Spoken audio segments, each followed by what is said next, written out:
गुंडीच्या राणीलो गुंडीच्या राणी चाहिदे आड़े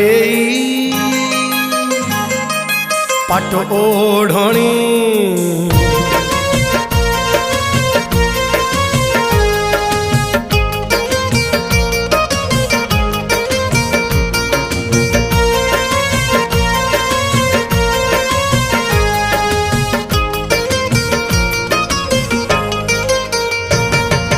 गुंडीच्या राणी लो गुंडीच्या राणी चाहिदे आड़े पाट ओढ़णी गुंडीच्या राणी लो गुंडीच्या राणी चाहिदे आड़े पाट ओढ़णी कालिया आसुची कुणिया होइल।